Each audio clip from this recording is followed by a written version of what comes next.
প্রতিবেশীর সাথে সুসম্পর্ক বজায় রাখতে হবে, তার কোনো ক্ষতি করা যাবে না, তার কষ্ট হয় এমন কোনো কাজ করা যাবে না। এই ব্যাপারে জিবরিল আমাকে এত বেশি সাবধান করেছে, এতবার নক করেছে, আমার আশঙ্কা হয় কখন না জানি জিবরিল আইসা বলে যে তোমার মৃত্যুর পর তোমার সম্পদে তোমার ওয়ারিস, যেটাকে আমরা অনেক সময় সওয়াবের কাজ মনে করি না, সেটা হলো প্রতিবেশী এবং মেহমান, তাদের সাথে সুন্দর ব্যবহার করা, আচরণ করা, মেহমানদারি করা। মেহমানদারি এটা সওয়াবের কাজ, এবাদতের কাজ, কিন্তু আমরা মেহমানদারিটা চেহারা দেখে দেখে করি, ঠিক না ঠিক? শ্বশুর বাড়ির থেকে যদি কেউ আসে তাহলে তো মাশাআল্লাহ মেহমানদারির কোনো কমতি আর নাই, কত আইটেম দেওয়া যায় সব দেওয়ার চেষ্টা করি, ঠিক না? এমন একজন মানুষ আসছে যে শ্বশুর বাড়ির না, বরং হয়তো এমন কোনো ব্যক্তি যার কাছে আপনার কোনো স্বার্থ নাই, বেচারা এমনি মেহমান আর কি, সাধারণ মেহমান আর কি। তো সেই মেহমানের ব্যাপারে আমাদের তেমন কোনো খেয়াল অনেক সময় থাকে না। আমরা এখন এত স্বার্থপর হয়েছি, যেটাই করি সেখানে কি স্বার্থ আছে আগে সেটা চিন্তা করি, স্বার্থ নাই আমি নাই সেখানে, ঠিক না ঠিক? এটারে বলা হয় আব্দুল মকসুদ, মানে স্বার্থের গোলাম। এই স্বার্থের গোলাম যে আব্দুল মকসুদ, যে সে ব্যক্তির জন্য আল্লাহ তাআলা জান্নাত তৈরি করেন নাই ভাই। আর মুসলমান কখনো স্বার্থের গোলাম হতে পারে না। মেহমান আপনার বাড়িতে আসছে, সে যেই আসুক আপনি তাকে সম্মান করা, তাকে খাতির যত্ন করা, তার পেছনে খাবার, হাদিয়া, নাস্তা ইত্যাদি পেশ করা, এটা আপনার কর্তব্যের অংশ। নবী করিম সাল্লাল্লাহু আলাইহি ওয়াসাল্লাম বলেছেন, মান কানা ইউমিনু বিল্লাহ ওয়াল ইয়াউমিল আখির ফালইউকরিম যায়ফা, যে ব্যক্তি আল্লাহকে আর আখিরাতকে বিশ্বাস করে সে যেন মেহমানের মেহমানদারি করে। তো এই যে মেহমানদারি করা, এটা যে সওয়াবের কাজ আমরা অনেকে জানি না, হয়তো দিতে হয় তাই ট্র্যাডিশন হিসাবে দেই, যে একজন মেহমান আসছে একটু চানাচুর, বিস্কিট, চা এগুলো না দিলে কেমনে হয়, সেজন্য আমরা দেই। কিন্তু আমরা জানি না যে একজন মেহমানের সামনে আমি যাই পেশ করব এটার বিনিময়ে আমার আমলনামাতে আল্লাহ তাআলা সওয়াব লিখবেন। সাধারণ দানের সওয়াব না, মেহমানের মেহমানদারির সওয়াব আলাদা। আর আত্মীয় স্বজনের সাথে সুসম্পর্ক বজায় রাখার পাশাপাশি প্রতিবেশী যারা আছেন তাদের হক অনেক বেশি। সেটা নিয়ে অনেক দীর্ঘ আলোচনা এখন করার সুযোগ নেই, শুধু এটুকু বলি, প্রতিবেশীর সাথে সুসম্পর্ক বজায় রাখা যে ভালো কাজ বা সওয়াবের কাজ, এটাও আমরা বেশিরভাগ লোক জানি না। আমরা উল্টাটা জানি। আমরা কি জানি? আমরা জানি হলাম যে পাশের খেতালার আইলটা ঠেলতে হবে।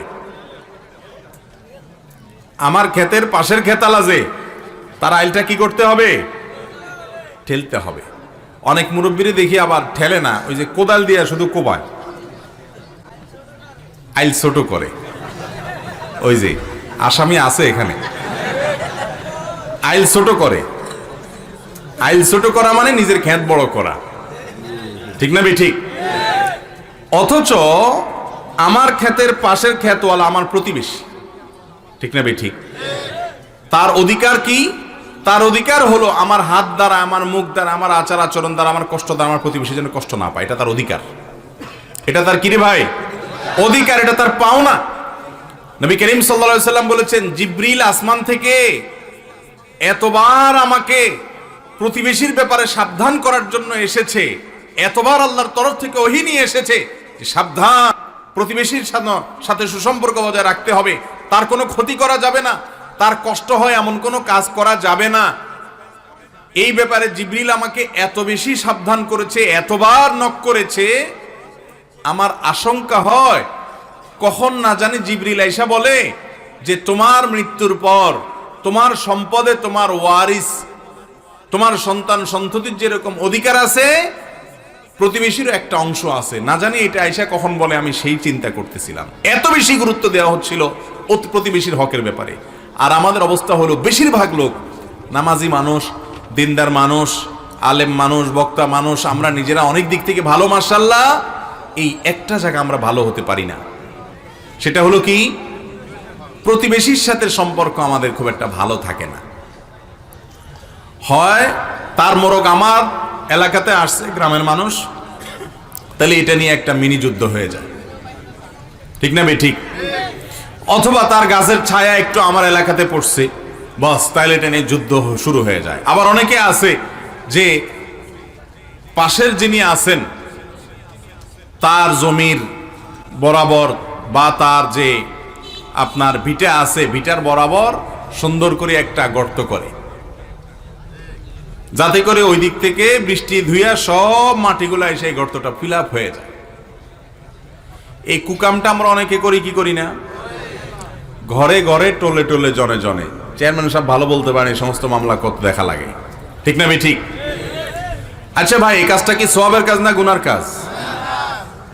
অথচ আমরা অনেকে মুখে দাঁড়িয়ে আছে, মাথায় টুপি আছে, গায়ে জুব্বা আছে, অন্য অনেক দিক থেকে আমরা ভালো, মাশাআল্লাহ, যেটা ভালো আছে ভালো, কিন্তু তলে তলে এই কাজটা করতেছি।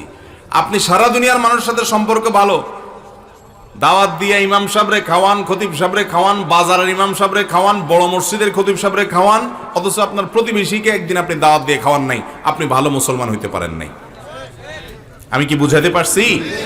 নবী করিম সাল্লাল্লাহু আলাইহি সাল্লাম বলেছেন, তুমি গোশত রান্না করলে ঝোল বাড়াই দিও, ঝোল বাড়াই দিও, কারণ তোমার আশেপাশে প্রতিবেশী যারা আছেন তাদের বাড়িতে বাটিতে করে, প্লেটে করে, কোনো কিছুতে করে একটু তরকারি দেওয়াটা তোমার কর্তব্য। যদি তরকারি বেশি দিতে না পারো অন্তত ঝোল বাড়াই দিও, তারপরেও দিও। আমরা ছোটবেলায় দেখেছি এই বৃহত্তর নোয়াখালী এলাকার একটা সৌন্দর্য, গোটা বাংলাদেশেই ছিল এটা, কিন্তু এই এলাকাতে এই প্রচলনটা বেশি ছিল। সেটা হলো যে আমাদের মা চাচিরা ভালো কিছু রান্না করলে, ভালো কোনো নাস্তা আনলে, বাজার থেকে একটা তরমুজ আনলে, ভালো কিছু কিনে আনলে একটু অল্প স্বল্প হইলেও আশপাশের ঘরগুলোতে পাঠাইতো। আপনারা দেখেন না এগুলা? এখন আছে সব? নাই। আহা, হয়তো আছে কোথাও অল্প স্বল্প, বেশিরভাগ ক্ষেত্রেই নাই। এখন সবাই স্বার্থপর হয়ে গেছে, সবাই স্বার্থপর হয়ে গেছে।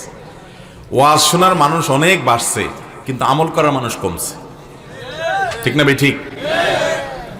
এত ক্যামেরা আগে ছিল ওয়াজ রেকর্ডের জন্য, এই বেচারারা এত কষ্ট করে রেকর্ড করতেছে কেন? আপনারা অনেক বেশি শুনবেন, ওনারা ডলার কামাইবেন, সবাই লাভ হবে।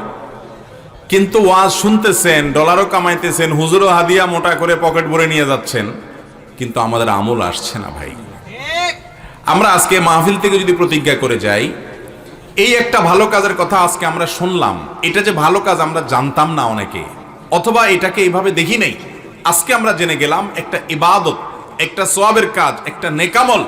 আপনি কোরআন পড়লে যেরকম সওয়াব পাবেন, আপনি দান করলে যেরকম সওয়াব পাবেন, ঠিক তেমনি ভাবে আপনার প্রতিবেশী, আপনার পাশের ঘর, আপনার পাশের জমিওয়ালা, আপনার আশেপাশে যারা আছেন, আপনার পাশের দোকানদার, পারতপক্ষে ভালো করতে পারেন আর না পারেন, আপনার হাত মুখ দ্বারা যেন কোনো কষ্ট, কোনো ক্ষতি তার না হয়, চেষ্টা করা যাবে না ইনশাআল্লাহ? এতদিন যেটা করেছেন সেটাকে রিকভার করার চেষ্টা করেন, যে আমার প্রতিবেশী, তার সাথে আমি কখনো রূঢ় আচরণ করে ফেলেছি, কখনো রাগ করে ফেলেছি, কখনো ঝগড়া করে ফেলেছি, এখন আমি ভালোর জন্য তার কাছে মিশবো। চেষ্টা করা যাবে না ইনশাআল্লাহ? আল্লাহ তাআলা আমাদেরকে আমলের তৌফিক দান করুন।